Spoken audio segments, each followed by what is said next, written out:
Good afternoon, and thank you to all of you who are joining us here today for the World Halal Business Conference 2021, hosted by the Ministry of International Trade and Industry and organized by the Halal Development Corporation of Malaysia. My name is Rozina Aziz, co-founder and CEO of Metamorphosa. I'm also the co-anchor of Astro Awani's multi-platform talk show, Leader Speakeasy with Rizal and Rozina.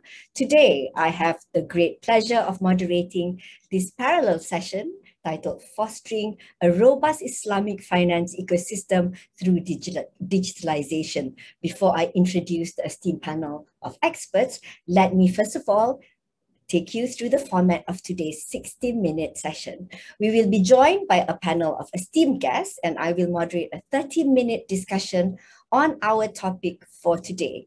Following that, there will be a 15-minute Q&A session where the panelists will take turns to pick questions from members of the audience. We invite you to post your questions anytime during the panel discussion, and be sure to state your name, email address, and indicate to which panelist your question is addressed. Depending on time, we may not be able to take all your questions today. Rest assured that the Halal Development Corporation will email answers from panelists to you within 48 hours. Next, just a quick housekeeping rules for the best experience. Ensure that you have a strong and stable Wi-Fi connection. Your microphones have been put on silent to ensure that our session goes smoothly. Kindly note that this session is being recorded. Setting the stage for our discussion for today, the global Islamic financial services industry grew to an estimated $2.7 trillion in 2021, sustaining its growth momentum at a rate of 10.7% year-on-year in 2020. Islamic banking accounts for the bulk of it at 68.2%, while Islamic capital markets command 30.9%, but while that's relatively smaller, it enjoys a far higher growth rate of 26.9%. In Q3 2020, global Islamic financial assets stood at $1.84 trillion, and Malaysia ranks third in terms of global Islamic financial assets after Saudi Arabia and Iran. Moving on, we will also be looking at Islamic Fintech, where, according to the Global Islamic Fintech Report 2021, produced by Dinar Standards and Ellipsis, the volume of transactions within the OIC, Organisation of Islamic Cooperation countries, is expected to grow to $128 billion by 2025, at a CAGR of 21% compared to the lower CAGR of only 15% for conventional fintechs. Countries leading the Islamic fintech space are Saudi Arabia, Iran, United Arab Emirates, followed by Malaysia and Indonesia. The MDEC Islamic Fintech Report indicates that in terms of the number of Islamic fintech, Malaysia is #1 on the global stage with 26 Islamic fintechs, followed by the UK at 19, UAE 16, Indonesia 12, and USA 1. According to the Malaysian Fintech Report 2021, Malaysia is home to 233 fintechs. There are many opportunities for growth, as Asia Pacific is home to 2/3 of the global Muslim population. And the Islamic banking is gaining popularity amongst non-Muslim. In Southeast Asia, 70% of adults within its 668 million populations are still unbanked. And here in Malaysia, 55% of adults are either unbanked or underbanked. So the opportunities are very, very clear. With the stage set, let me just now explain what sort of topics that we will explore with the esteemed panel of experts. First, we will explore the importance of digitalization and a robust digital ecosystem to ensure continued growth of the Islamic finance industry. We look at industry trends, opportunities and risk, and how they can be addressed through the convergence of Islamic finance with digitalization.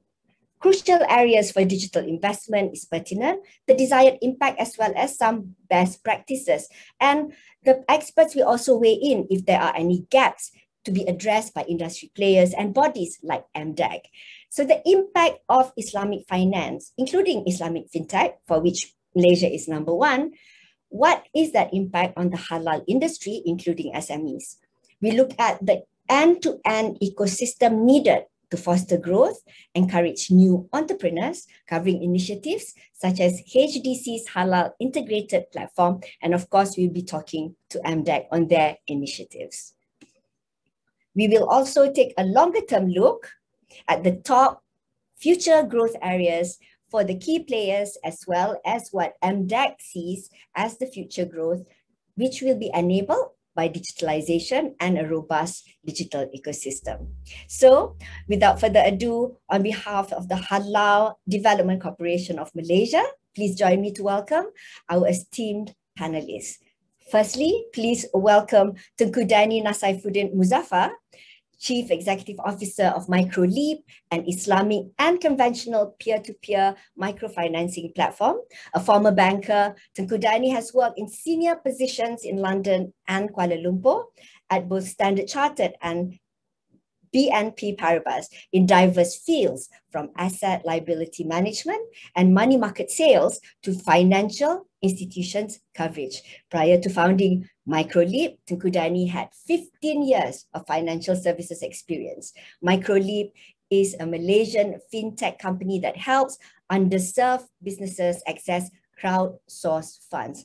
Tunku, I hope you've adjusted to the weather after coming back from UK. How are you doing today? Yes, Assalamualaikum. Yes, I'm fine, thank you. I have my digital tag. I'm quarantining for 2 weeks, but it's been great, thank you.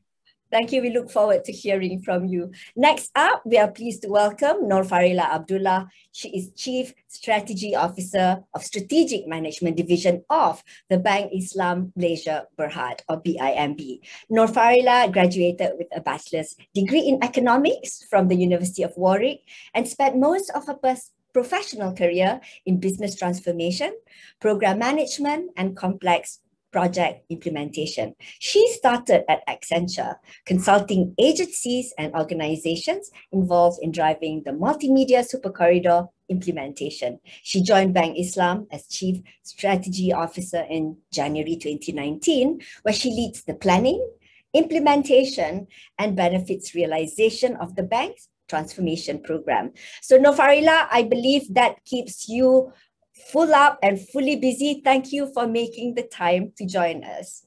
Thank you very much, Rozina. It's an honor to be sitting with the panelists.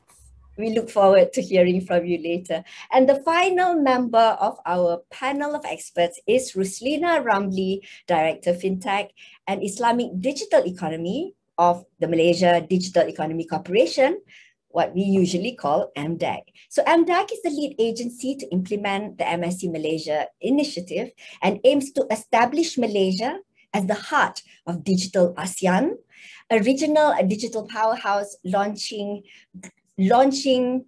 global champions to lead the fourth industrial revolution, ensuring our digital economy will drive shared prosperity for all Asians. Ruslena Ramli is an Islamic finance advocate with over 20 years of experience, and her banking repertoire includes corporate strategy, sukuk and bond issuance advisory, and developing Islamic banking products. Ruslena brings to MDEC her expertise in Sharia compliant structures and established relationships with Islamic finance communities, both locally and abroad. Ruslena Ramli, welcome. We're very happy to have you on the panel of experts today. Thank you, Rozina. It's an absolute pleasure to be here today, and a warm welcome to all people who have dialed in from across the globe. You know, we look forward to sharing our experiences and also learning about what other activities are also happening within the industry currently. So thank you, Rozina. We can't wait. So thank you once again to all the esteemed panelists. So to set the stage for the first question, despite the COVID-19 pandemic, the global Islamic finance industry has weathered the storm well, and many opportunities lie ahead. The pandemic has forced companies to squeeze 5 or more years of digitalization into a much shorter time frame. So let's first of all look at the trends within the industry and how players have embraced digitalization to mitigate risk and, more importantly, capitalize on opportunities in these pandemic times. Let me first turn to our first panelist, Tunku Nasaifuddin Muzaffar. As you know, Tunku is Chief Executive Officer of Microleap. Tunku, fintech players like yourself disrupt the market, fully embracing technology. So during the pandemic, I have a few questions for you. How do fintech's ability, agility, and digital readiness give you an advantage over traditional players in mitigating risk and grabbing opportunities fast? Because we know there's a lot of opportunities on the table. So what are perhaps some of the few critical trends that you can share affecting global and local Islamic fintech players? We heard earlier Islamic fintech represents, actually we heard from MDEC that Islamic fintech represents 26 of the 233 fintechs in Malaysia. And we were just wondering what were the growth areas during the pandemic. And for the fintech industry, what are some of your early learnings on where digitalization has produced wins and whether at all there is anything that's lacking? Tunku. Thank you. It's a very long question. First thing, I don't like the word disrupt. You know, when the word disrupt comes along, when my son comes home and the teacher says he's being very disruptive, it's not good. So I think it's more about enabling, changing, pushing forward. I think that those are the words that we should use for fintech rather than disruption. So in terms of, as you rightly said, you know, people are going digital, digitalization is happening right now, but Islamic fintech is there and ready. You know, as a fintech player, we were born with having financial and technology at hand. We don't have legacy systems that are old and you know and are hard to change for many financial institutions. For fintech, the first thing you look at is the technology aspects of it. How can technology help you to get to your customers, get to your users? That is the main proposition that fintech players do. And being an Islamic fintech player, how do we do that in a Sharia compliant way?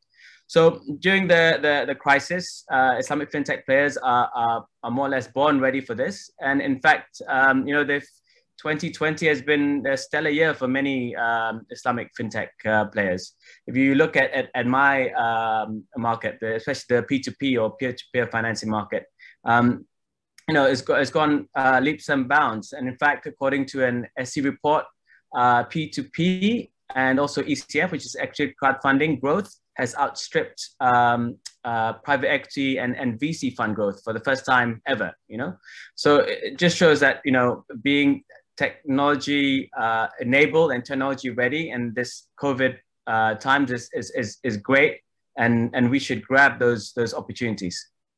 So that's great news for Islamic fintech and conventional fintech too. Let me now turn to our next panelist, Noor Abdullah. As you know, she is Chief Strategy Officer of Strategic Management Division of Bank Islam Malaysia Berhad. Noor, banking is being disrupted, by emerging technologies, fintechs, as well as emerging trends. Banking is seen as sometimes traditional, highly risk-averse, and slow to embrace digitalization, arguably. As compared to fintechs, banks are more highly regulated, and Islamic banks need to further observe additional Sharia compliance requirements, and this may affect your ability to innovate and change fast. Yet, the industry has seen the emergence of Islamic challengers or digital-only banks, and Malaysia in fact launched the first digital sukuk through online web platforms. And Bank Negara Malaysia has announced that by next year, they will issue up to 5 digital banking licenses. So exciting times ahead for the industry during the pandemic. Maybe share your thoughts on what were the trends, risks, and opportunities that drove the industries and your own digitalization decisions when it comes to convergence between digitalization and Islamic banking. How do you feel the global players have, whether they've done enough? And what are your thoughts on, you know, as you take Bank Islam through digitalization, what are the early hits and misses in preparing for growth? All right, Rozina. Banks always get a bad rep, you know, when it's juxtaposed against fintechs. So on trends, what we've seen really is the move to online banking mode, and that has been really, really accelerated. And it's in the same vein as the increase of e-commerce and cashless payments. So for us, between 2020 and 2019, we saw the reduction of our physical channel transactions is only about 3%, but the increase of our digital channels transaction was 31%, right? And in terms of absolute number, the number of transactions for digital channels already surpassed the physical channels. So that's the number one trend that got accelerated. The second one is the gig and freelance work. Nationally, I read a report that we were at about 30% in 2020, right? And in 2019, EPF made a projection that we would be at 40% by 2024. And I believe this number is going to be accelerated because now it's become a habit, going into freelance, going into gig. The other one is working from home and online schooling is already prevalent. And there is a need for collaboration tools. How do you effectively conduct design thinking in a virtual workshop? Before virtual, you put up, you know, mahjong papers on the wall, you write on post-its, you paste the post-its, you walk around the room, spy on other teams, you joke around, absorb energy, transfer energy, but you can't do that, right, in a virtual session. So, you know, tools like Miro, you know, now used. And also, we see accelerated democratization of education, of training, like, you know, webinars, MBA online. There's so many of that that's available and promoted. And the culture of helping, I think we've seen the best of humanity, the philanthropy, the voluntarism, the sadaqah, the infaq. From a risk perspective, typically, you know, with more digitalization, there will be privacy issues because of use of data. Cybersecurity continues to be a threat, and would this accentuate the divide when it comes to financial inclusion, right? So some of the opportunities that we see is that there would be market access to businesses that may have been unimaginable, not because that we lack infrastructure, but because the mindset was bordered before the pandemic, right? And then, of course, use of data. To understand behaviors of customers and for businesses to innovate. Like in Bank Islam, we invest a lot on customer journey because those who capture customers win. Upskilling of workforce, because of democratization of education and training, can also now be frictionless, right? So, an example, we need an additional data scientist because we've got a use case. So you can probably just go to a marketplace, you know, or you know, we train somebody internally. And let's hold that thought for a while. We'll get more into it in the later session. Let me now turn to our final panelist, Ruslena Ramli. She's Director, Fintech and Islamic Digital Economy, Malaysia Digital Economy Corporation, MDEC. Ruslena, the digital economy now represents 20% of Malaysia's GDP, and MDEC is championing that. How well do you feel, from MDEC's perspective, have Islamic finance players embraced digitalization, and what are their core areas of digital focus globally and here in Malaysia? How does MDEC itself help and add value to the local industry, especially maybe the SME players, and in light of the pandemic, you know, adoption of new technologies, you know, they need help to weather the impact of the pandemic if they're not as lucky as some fintechs who are growing leaps and bounds during these difficult times. Are we on par with global players? So let's hear it from Ruslena of MDEC. Okay, so some of the figures that you've voiced out earlier was, as at end 2019, total GDP for ICT sector has now contributed to about $289 billion. That represents closely to about 19%. So according to the My Digital Blueprint, we want to grow this to 23%. Of GDP by 2025, and that represents more than $70 billion. So there's a lot of opportunities for Malaysia's digital economy. And as Malaysia celebrates our 25th anniversary this year, we are the undisputed reputable leader for game changer in digital and ICT landscape in Malaysia. And we want to continue to be at the forefront in helping our tech and fintech players in driving digital change to enable the nation to be deeply integrated with technology, providing equitable digital opportunities for all people and also businesses. So as mentioned earlier again, you mentioned that of Malaysia's leadership in terms of Islamic fintech, yes, we are number one according to the latest report. Tunku Danny can also attest that he is our Islamic fintech poster boy. And I like to give a shout out, and Microlib has done a phenomenal job, especially during the pandemic, in terms of helping the MSMEs and also the B40s, because these were the people who were really affected by the pandemic. And a lot of these MSMEs needed to pivot to technology to survive, because otherwise, how are they going to even feed themselves? Pay for basic skills and utilities. And it is these players like Microlib, and I like to also give a shout out to companies like Surinai under Amna, and she is through her Halal, verified Halal app. She has now grown her country base to about 172 countries, listed 50 over 1,000 halal companies from across the globe, and reached out to about 2.7 million units of products. So all you have to do is, you take your phone and you tip any food products or pharmaceutical, all those would then be listed in terms of the types of certification that they do. Another company that I like to also highlight is Create Wales. Sharia Will founder is Raymond. So they have also done phenomenally well to even enter UK. In terms of Muslim population, is one of the smallest, compared to Malaysia. And he's done well in going into those countries in providing Sharia compliant halal. And then one more company is Missing Kira Umar. He's also during the pandemic helped 1,000 over plus merchants in facilitating everything just through this mobile app. And you never leave home without your phone, without your mobiles these days, right?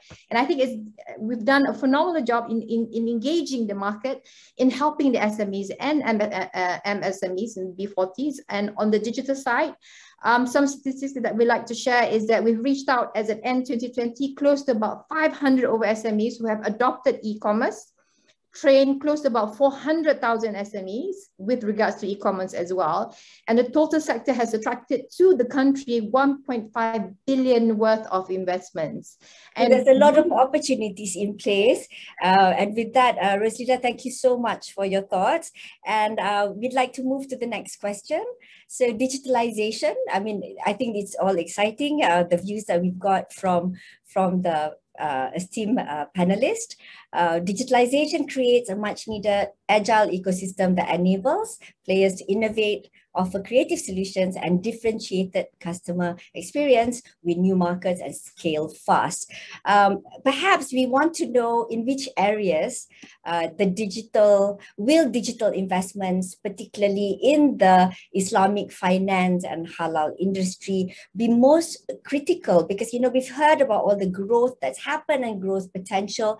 So what would be the most critical to prime industry players for growth and enable Malaysia to defend and probably fortify our position in the global Islamic finance industry, including Islamic fintech? Maybe share some of the best practices for others to learn from. We talk about ecosystem. I think investing is just one part of implementation, but to fully reap the benefits, we want to understand whether that is a holistic enough ecosystem to support the needs of all industry players. And if there is a gap, then what needs to be done about it? And of course, with all these exciting opportunities, we're getting a lot of questions on will the Islamic finance and halal industries work hand in hand? Because there's opportunities in both markets, and how would they work hand in hand in terms of digitalization initiatives? So let us turn first of all to what Ruslena calls the poster boy for Islamic fintech, the poster CEO, Tunku Dani Saifuddin Muzaffar from Microlib. Tunku Dani, fintech companies are nimble and agile, but as compared to players like Bank Islam and the bigger banks, they have deeper pockets. Yeah. So if you look at the opportunities, we look at the unbanked population, the size of Southeast Asia, how would you go and grab the growth? But you need to overcome the financial disadvantage. And then with that growth, how do you see Islamic fintech disrupting the halal industry? And maybe share with us what are your core digital investments and how does the Malaysia digital come into play? Perhaps you could share with us your perspective, Tunku Dani? Yes, I think when it comes to fintech players and banks, I don't think we should see it as always in competition. I think what fintech players can do is provide either an alternative and also and partnerships with banks. I mean, the whole point of fintech and Islamic fintech is that we can reach out to areas that most banks can't, because we don't have a big branch model. We don't have big branches up and down the country.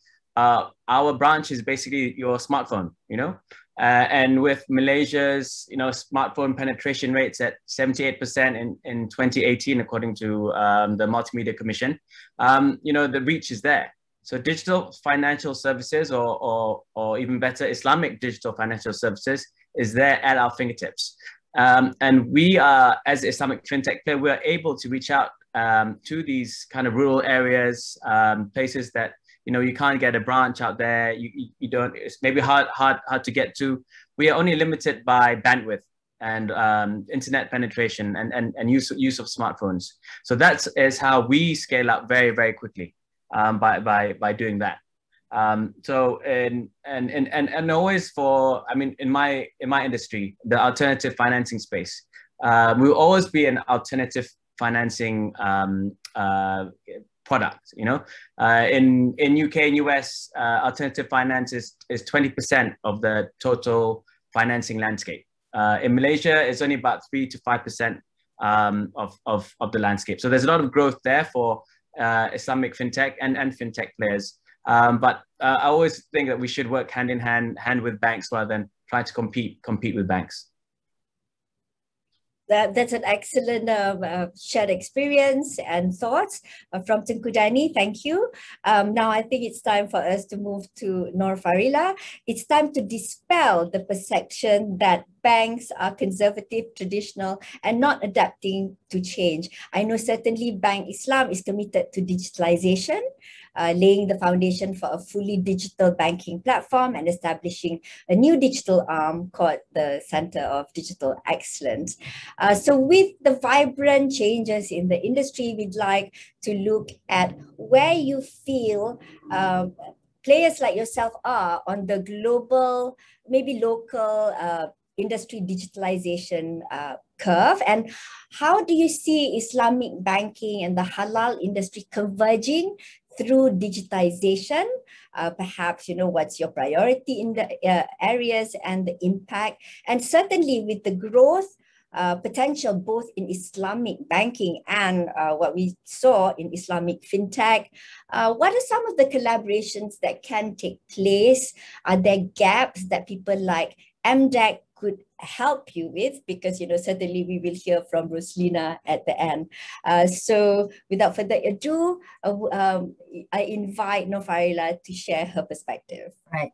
Thank you, Rozina. So on the digitalization curve at the moment, Bank Islam, I would say, is catching up with the ambition to be at the frontier. So our strategy is we adopt a two-speed digitalization strategy where for the main or the mothership bank, we have a transformation program to systematically digitize and digitalize the bank. And the range of initiatives that we undertake for transformation can range from, pure automation of manual processes using RPA, robotic process automation. We establish new capabilities of data science, data analytics that can only be enabled by technology. We also, have to reduce our tech debt by replacing systems and applications. And we also introduce new digital channels or improving the CX of existing digital channels. So most fintechs actually get involved in the latter on the CX side. The speedboat if you may, is a digital bank proposition where there is more latitude for experimentation and mistakes, because we isolate the risks from the main bank, the mothership. It's greenfield, therefore we are able to move at speed because we're not encumbered by legacy.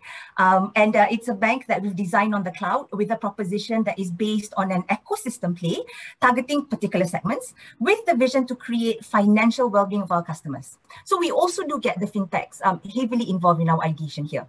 And so to talk about the convergence of Islamic banking and the halal industry to digitalization, right?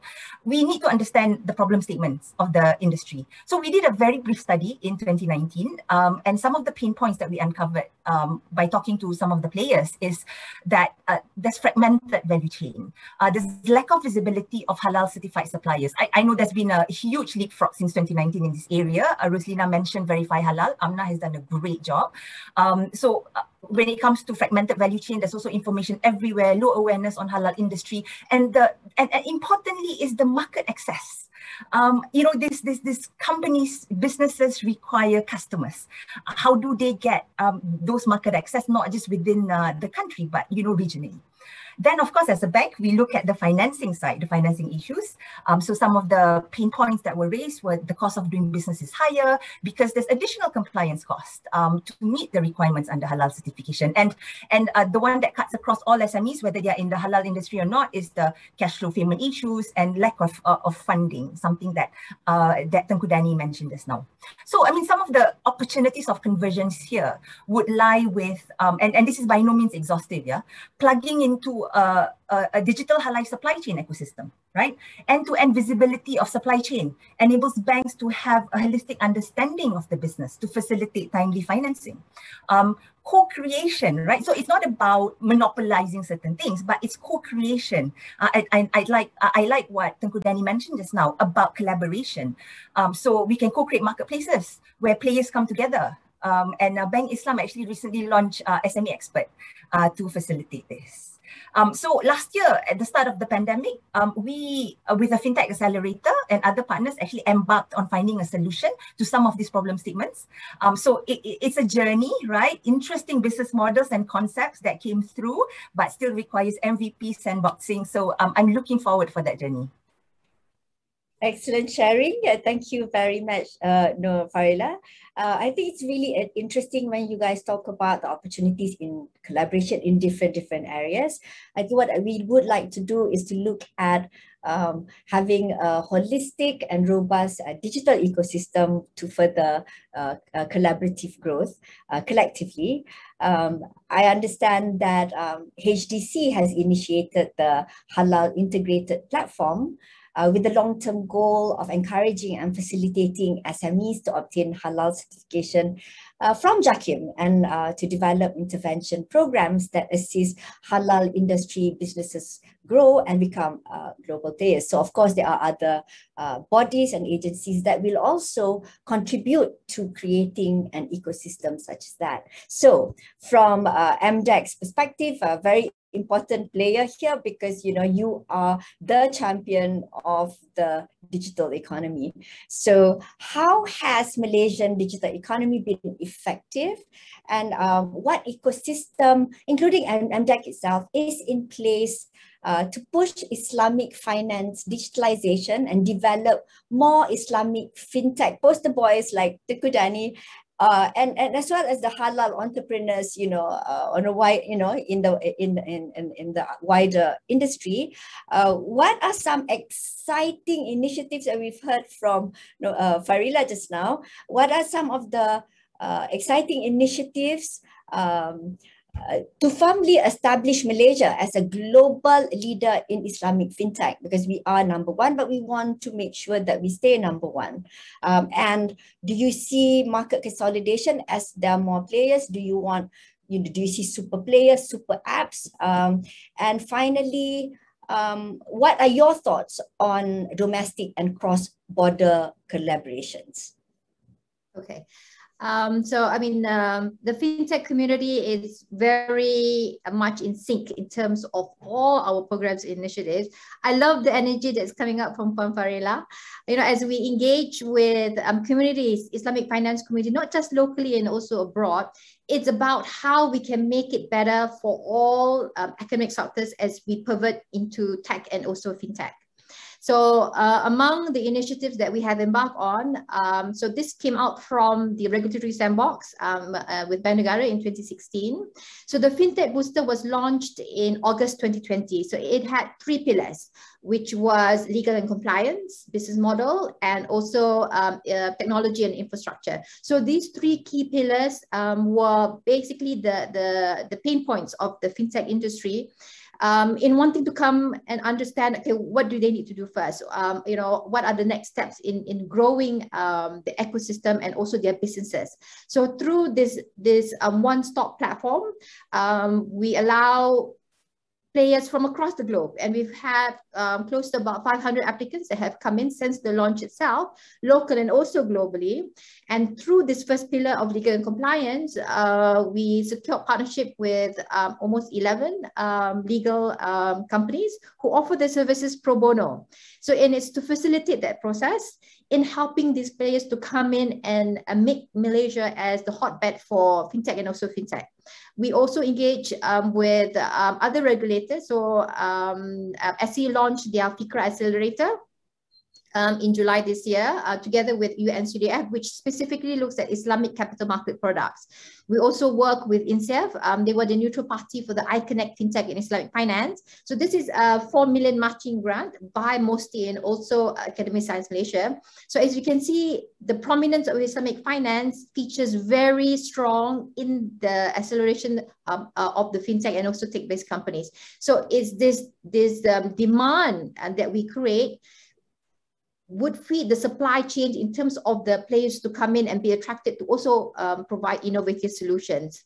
So when you talk about a super app, you know, there are industry engagements in looking how we could have an integrated platform where everybody provides solutions onto this one particular platform where the cost is shared. So when the cost is shared, you are able to bring down that cost and make it very cost competitive for people who are not able to afford takaful, for example. And you know, there's issues with regards to the government in wanting to bring in more for Perlindungan Tangan and also our My Salam. So it's the various sectors under Islamic capital markets. And I strongly believe that because we are the leader for banking, sukuk, asset management, and also takaful, that these will feature very prominently as we move forward in driving change for the Islamic digital economy.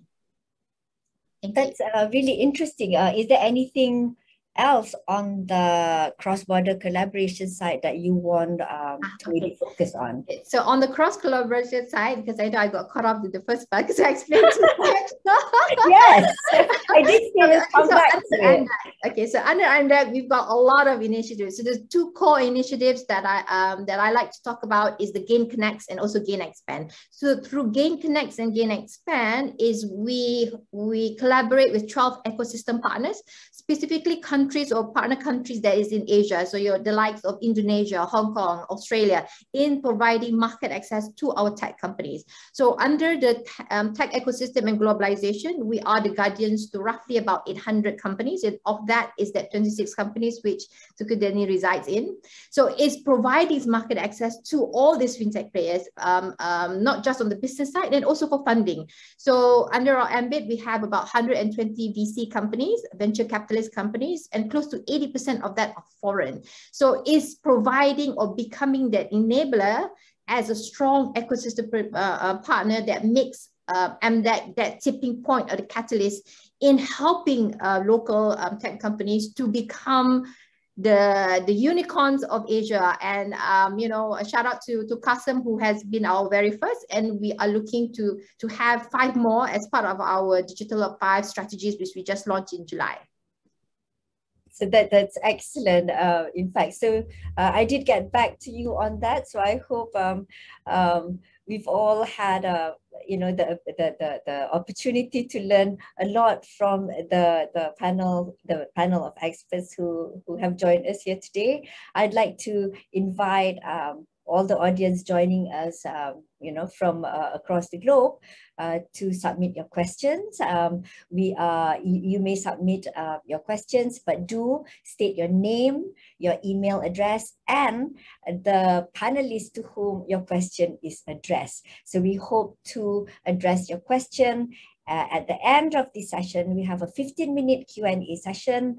Actually, the panelists are also free to ask each other questions later. And if we do not have the time to answer all the questions, HDC will be happy to email the answers to your questions to you within 48 hours after the end of this session. So we've had a really great discussion with the panelists, and it's just great to feel the energy and the excitement of what the future brings. So we've talked about digitalization. We've talked about how, a lot of the fintech players are in with digitalization up front, and then we talked about non-traditional banks, taking on that digitalization drive. And of course, we've heard how MDEC and other bodies are driving that whole digital economy. And we've heard how we can see convergence across the industries. So before we proceed with the Q&A segment, I would like to wrap this discussion by asking each panelist. We've talked about laying the foundation for digitalization. We've talked about having a holistic ecosystem. We've talked about how successful the strategies digitalization have been so far across the industry, and we've seen the growth. Now, assuming that we have, digitalization well on its way, and we have a very robust ecosystem for the Islamic finance industry, and that feeds into the halal industry. What do you see as the long-term growth, having got all these plans together? What are the top 3 future growth areas that each of you would capitalize on, that you will go for? So, because, the investment has, to produce growth. So let's start with our first panelist, Tunku Dani Nasaifuddin Muzaffar. Tunku Dani? For us, in terms of our growth plans, and the top 3 future growth areas for us is, one is partnerships. We cannot just grow on our own. So we have inked deals with MTDC, Malaysian Technology Development Corporation, where we help do P2P financing for technology companies. We've about to sign off with a deal with a development bank to help finance agro tech companies. Because we have the reach. The banks have the funds, but they don't have the reach to these small, basic micro enterprises who need this financing for agro tech. So we are reaching out through partnerships. Is how we grow. Also, number 2 is we want to grow regionally. First, we want to be strong in Malaysia, and then the first step is, as most Islamic fintechs players want to go, is Indonesia. Largest Muslim population in the world, but it's very fragmented. There's a lot of opportunity, but there's also a lot of risk involved. So we do want to go to Indonesia next. And the third growth, actually, for me, how you measure an Islamic fintech company is not by the number of Muslim users you have on your platform. It's the number of non-Muslim users you have on your platform, because then it shows there is global reach, and it is not just catering to a segment of the population. Malaysia is 60% Muslim, right? If we just reach out to them, we hit the ceiling, you're not going to grow. But if you look at the beauty of our religion, the beauty of Islam, right? How ethical investments and Islamic principles go hand in hand, this will reach out to the non-Muslim users. So in fact, on our platform, we don't just have Muslim investors, we also have non-Muslim investors on our platform as well. So that's my top 3 growth areas. So at MicroLeap, you certainly have both the Islamic side as well as the conventional side. And it's exciting to hear about your future growth areas through partnerships, growth through Indonesia, as well as hitting the non-Muslim market. Thanks so much, Tunku Dani. Next, I'd like to pose the same question to Noor Farilla. Noor Farilla, can we hear from Bank Islam Malaysia Berhad's perspective? Yeah. So Bank Islam commits to be a value-based intermediary. And what that means is that we want to enable the nation to produce internationally competitive businesses. Right? And halal businesses is a natural sector for us. Businesses that do good to the environment, are socially responsible, have high standards of governance. We want to finance their growth. We want to provide liquidity for them to be the regional champions. We want to grow with them. So that's the first thrust when it comes to value-based intermediary. The second one is we also want to promote effective wealth circulation. And I mentioned just now, we've seen the best of humanities during this pandemic where philanthropic funds and Islamic social finance funds like zakat, sedekah and wakaf are deployed to those who need them. In fact, Bank Islam has gone a step further by providing micro financing to enable this small entrepreneurs, right? Or potential entrepreneurs to get skills and seed capital to start small so that they can transform from now being a zakat recipient to being a zakat giver ultimately. So, you know, the microfinance products that we have here is iTikat and Bangkit. So this kind of like wraps the other two propositions that we have, which is wealth management that is also connected to the social finance. So digitalization is really at the core, and our investment is actually a lot to do with digitalization. How do we enable all this, right? Without the building blocks of big data? How do we get deeper insights on understanding the customers 360 degrees if we don't have that data? Without open APIs platform, how do we plug in into a digital ecosystem with speed and without access to data points, right? How do we measure impact of our social finance initiatives so we can achieve more effectiveness and we can, you know, continuously improve? So I would say that, you know, the growth area we are really concentrating on is really in digitalization driving the business sectors. That's excellent to hear. And the same question I'd like to now pose to Ruslena Ramli to hear from MDEC's perspective. Ruslena? Before I begin, Tunku Dani, takkanlah, you know, MDEC tak tolong langsung, tak ada sebut pun satu pun. Actually, MDEC helped a lot. So yeah. I wanted you to say it, so okay. Okay, so to the question, Rozina. I mean, the three core areas from MDEC, specifically for me, because I had the Islamic digital economy, I have vested interest in looking out for the Islamic digital economy. And under the Islamic digital economy, of course, Islamic Fintech and also social finance will feature very strongly.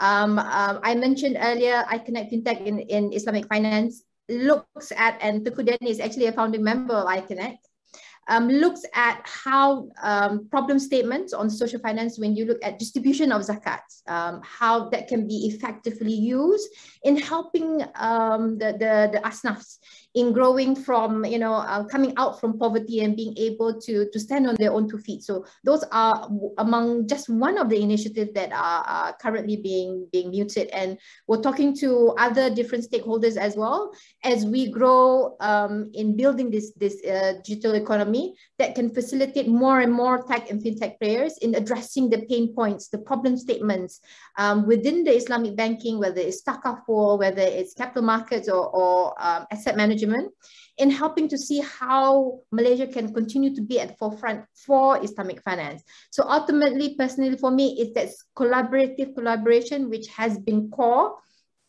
in growing our industry and you know, the regulators engaging with private sectors, state agencies, in ensuring that there is a holistic approach or cohesive collaboration within everybody in meeting our objectives and ensuring that there are opportunities for commercial, for everybody to also have skin in the game in terms of how we can grow together as a nation in being a digitally a success case for the world to follow suit.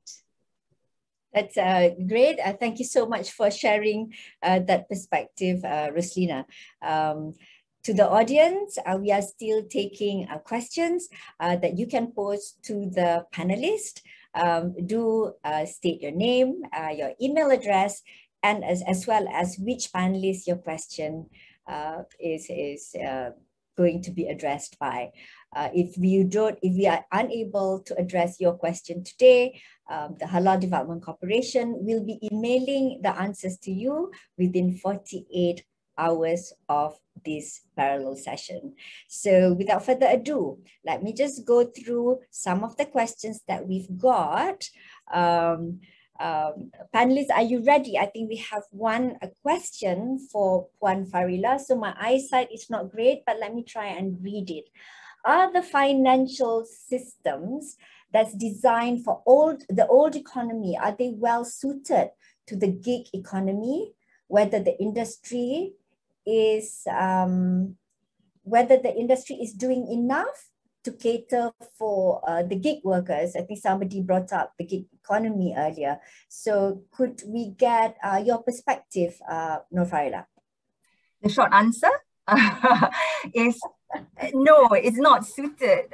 Whatever that has been developed, right, for the traditional economy, it's not. But it's an opportunity to innovate. And the innovation can come from really, number one is understanding the behavior of the gig workers. And again, we would be mistaken if we think that there's only one behavior, because there are some gig workers that do it because they want to save money for a new gadget. There are some who prefer the flexibility of time. There are some who actually do it full time. Because that's the skill sets that they have, right? So to be able to serve this segment, we have to understand. And how do we understand? It's all about data points. It's all about the stamina of collecting data, of expanding data points, and of analyzing and employing your algorithms and data science to understand what their behaviors. And also unit economics is very important here, right? How do we reach them? How do we also reduce the cost of acquisition? Because we want to be able to reach a wide variety of customers. And at the end of the day, a bank, we are also committed to responsible financing. So, but it doesn't mean that, okay, let's not do it. It's about what does it take for a bank to be able to do this? And to still and to ultimately be providing responsible financing. That's an excellent perspective. Does Tunku Dani or Ruslena would like to weigh in on the question on if the industry is doing enough to cater for gig workers from the MDEC perspective as well as from an Islamic fintech perspective? Shall we ask Ruslena first?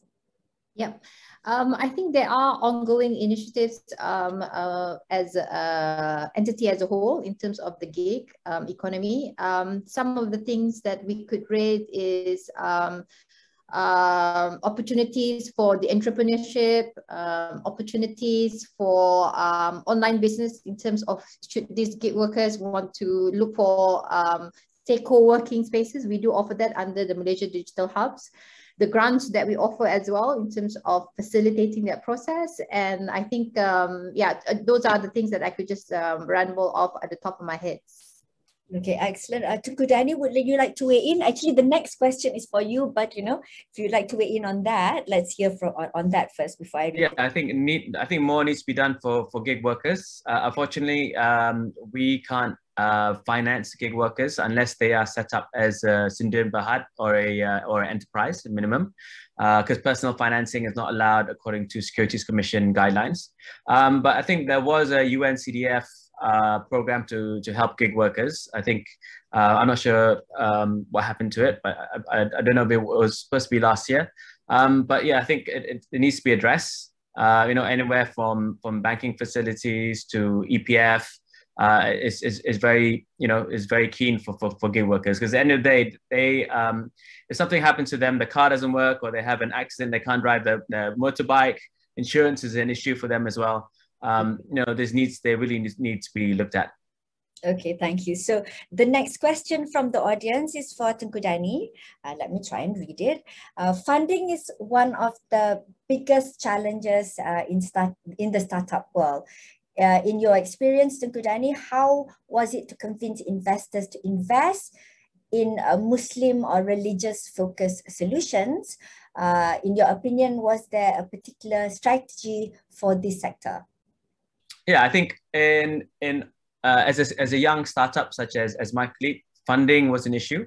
You had to have a good business plan and targets to reach, but also have to have the MVP in place, the minimum viable product. That is why when we started out, first thing we did was look for accelerator programs. These are great for you to sound out your idea. And also if you make through it, through the program, you have the chance to do a demo day. So you pitch to investors, etc. But it also helped us to kind of fine tune our strategy, fine tune our business plan. And then once when you start, it's difficult. No one wants to give money to you because you're a startup, you don't have a business, you have no revenue. So you really have to look around you, friends, family, anything that you can just start to have the minimum viable product. And for a Sharia compliant fintech is even more expensive because you have to have the Sharia advisors in place. There's also regulation. So it is difficult, but you have to keep plugging away. I found that the Securities Commission was actually a very dynamic in terms of being a regulator. They were looking for good ideas and they heavily focused on the tech element of what we were doing. So we were lucky to have them as a regulator. So once you start getting that, start making revenue, then you'll see people more interested in what you're doing and can raise more money. But it is long and it is difficult. So yeah, be prepared to have many sleepless nights. That's true. So thank you to Kudani for sharing that. I can imagine, especially before, at the early part where you don't show as much traction, it would be very difficult to convince the investors. Thank you for sharing your experience. The next question, because we've had one question for Farilla before, I'd like to select the question for Ruslena. Rozina, there's a question for you. In your opinion, what are the salient challenges for Islamic fintech companies to grow in Malaysia?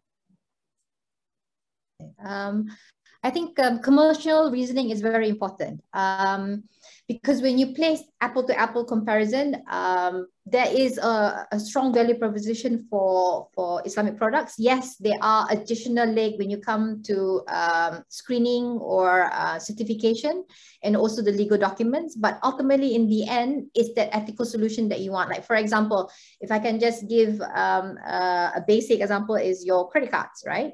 So in this current pandemic, those who have chosen a conventional credit card, can you imagine the compounding interest that you need to pay?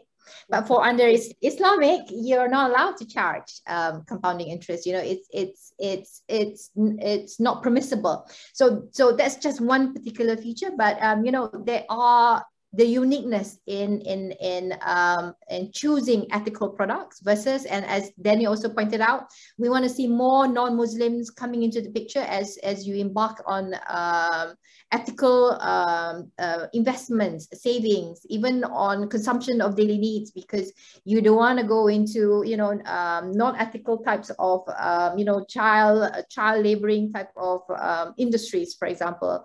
And I think as the whole nation, even the country, adopts sustainable development goals, and we build up economic sectors in our improvement, we would see that value proposition being that tipping point for people to choose Islamic over conventional. Thank you. That's a very interesting perspective. I've got time for one last question, and this question is to Farilla again. So the question to you is, what are the key challenges that Islamic finance faces, and how has the current pandemic exaggerated these challenges? So I know you've touched on some of that earlier. Maybe you can expand on that. I think right now, the main challenge that we have is really coming out of this pandemic and really hold out the helping hand for the businesses and the individuals in need because of the lockdown that we've had, right? So I think we've done great strides when it comes to vaccination, and hopefully we would be able to progress to probably not the old norm, but the new norm, but economy would be open. So that is still the main challenge of the right now, which is getting out of this pandemic. Now, post that, we don't want to waste the opportunity of a crisis, right? And so where I think the main challenges when it comes to digitalization really is that you start this journey not with the best technology, you start with the change of mindset and enabling environment. And so that is always, there's an inertia to that, I think, for any organizations. So I would leave with that really it's a mindset and enabling environment that would drive digitalization. Thank you so much. I think we've run out of time to take any more questions at the session. So before we wrap up the session, I just want to ask each of the panelists, just in one sentence, if there's anything that is the most important takeaway from this parallel session, what would it be for you? Let's start with Tunku Dani. Just briefly, what would be the most important takeaway for you? For me, is to, if you are a micro and small medium enterprise, is to embrace technology. Obviously, if you are selling food products, Grab and Food Panda, they charge a high cost, but there are now other platforms, other marketplaces that are actually charging less for you to deliver your food. So, but digitalization is important and needs to be done, as was shown by the pandemic. Early last year, everyone thought it was going to last 3 months, maybe 6 months. It's now been over a year and a half of this pandemic. And if you do not digitalize, you are going to suffer, and your company will probably close. So embrace technology, look forward to it, and grab that opportunity.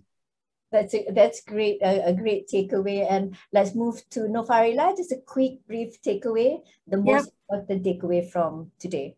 Yeah, I think I'm very heartened to see success story, from a fintech, Islamic fintech, and how enabling a government agency is. So I think moving forward, we just have a lot of upside, when it comes to really garnering the entire ecosystem of Islamic finance and halal. Thank you. And finally, last but not least, Ruslena, can we hear what is the biggest takeaway for you from this discussion? I like to go back to the theme of the session, which is fostering a robust Islamic finance ecosystem through digitalization. Has to be a collaborative effort. There's only so much MDEC can do on our own. And, our success is because of everyone coming together and facilitating the process. So from the fintech players to the communities like Islamic Bank Islam, and also other state agencies in helping us to continue this roadmap in our journey. So that working togetherness, top-down approach from the government in facilitating that process is also very crucial. And we look forward to further engagements with all communities locally and also internationally as we embark on our journey in growing Malaysia's digital economy. I think that was a great wrap up, very pertinent to the topic of the day. Thank you very much. On behalf of the Halal Development Corporation, I wish to thank our esteemed panelists, Tunku Dani, Noor, Farilla, and Roslina, for the valuable insights on fostering a robust Islamic finance ecosystem through digitalization. Our heartfelt appreciation also goes out to all of you joining us from across the globe. Thank you for joining the World Halal Business Conference 2021, specifically the parallel session that we have just concluded today. I'm Rozina Aziz, signing out for the day. Hope to see you again soon. Thank you. Yeah, everybody, stay safe. Thank you. Bye-bye. See you. Thank you.